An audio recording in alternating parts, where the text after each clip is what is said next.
Matinale, restez avec nous. Dans cette matinale, nous avons déjà parlé des carrières de Col Minervois dans l'Aude, une exploitation du rouge du Languedoc notamment, comme le surnomme, qui a été l'un des filons du commerce et trafic sur le canal du Midi, comme l'a expliqué Albert Dilax. Albert Dilax, il est président de l'association Les Marbrières de Cosne, à Hélène Bassas. Il a expliqué tout ça, toute cette histoire du marbre de Cosne, sur le chemin des marbres qui, à 2 lieux, exactement comme on disait au Moyen-Âge de Cosne, aboutissait à l'écluse de l'Aiguille, l'écluse où furent construits un quai de transbordement, puis un port avec entrepôt au début du XVIIIe siècle, spécifiquement pour le commerce de ce marbre.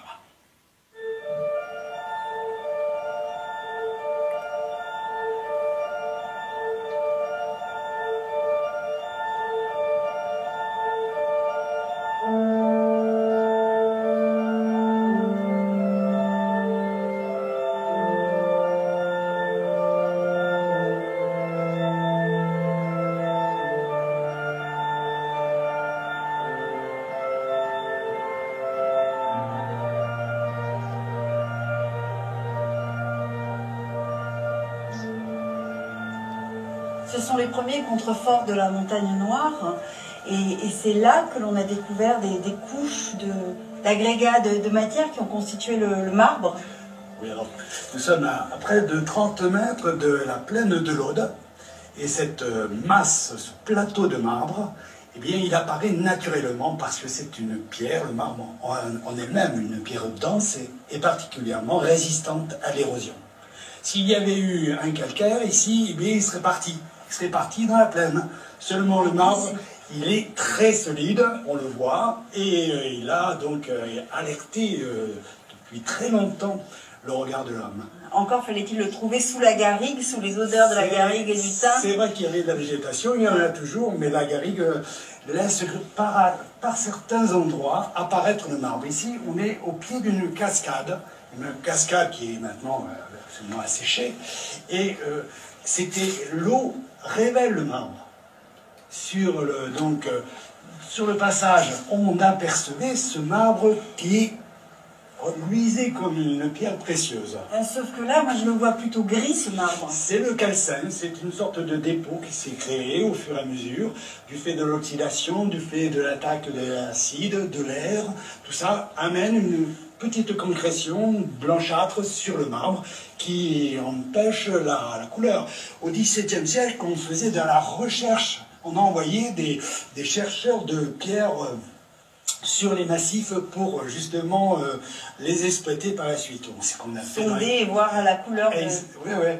Donc on les ponçait parce qu'un marbre, il faut le poncer. Hein. Si on ne le ponce pas, il ne se révèle pas. Donc les couleurs, tout ça était envoyé, centralisé, envoyé à Paris pour engager en effet un processus d'exploitation de ces marbres et de ces pierres. Hein. Parce que pierre semi-précieuse, je répète, le marbre était considéré comme une pierre semi-précieuse.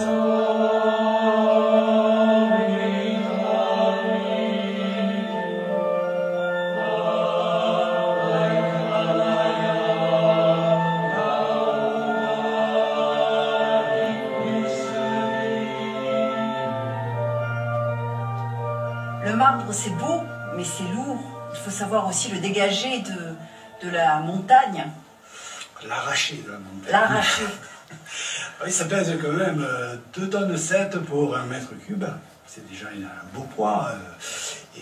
Riquet s'en est rendu compte. L'acheminement du marbre, après son extraction, l'acheminement sur le canal, c'était la source rêvée de donner un profit à son entreprise. Pourquoi? Il faisait payer au poids le transport? Voilà, exactement. Et il y avait déjà une contribution de la personne du charretier qui a mené le convoi de marbre. Alors vous voyez ici on a un bloc qui fait dans les 12, beaucoup plus, presque 20 tonnes. Une charrette, ça n'emmène pas ça. Hein. Donc il fallait des blocs qui soient profilés en quelque sorte pour le transport. Le transport sur ces charrettes tirées par des chevaux. Pas des bœufs, parce que les bœufs par ici ça court pas les rues. Donc ces chevaux nous amenaient au plus proche du canal. Alors le plus proche, dans un premier temps, ils ont pensé à Trèbes, et ensuite à la Rodorte. Et finalement, ils ont jeté leur dévolu sur le port de Puichéric. Alors, on va dire le port de Puichéric, connaissez l'écluse, je connais voilà. l'écluse de Non loin de Puchéric. là, il y a un embarquement des blocs qui a été donc réalisé surtout avec des blocs de marbre d'ailleurs, qui a permis de mettre le bloc à hauteur du chaland, qui ensuite s'acheminait soit vers, disons, l'étang de Thau, soit vers Toulouse. Il y avait donc vraiment très rapidement la réalisation d'un transport économique, biologique, écologique, mais un transport qui était rentable pour le fabricant du canal et aussi pour les exploitants.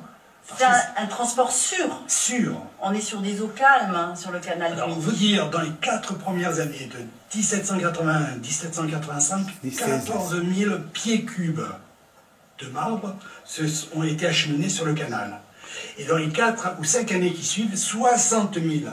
Alors vous imaginez à quelques deniers, 6 deniers la tonne, ça représente, c'était pas la tonne à l'époque, ça n'existe pas, mais c'était une masse importante.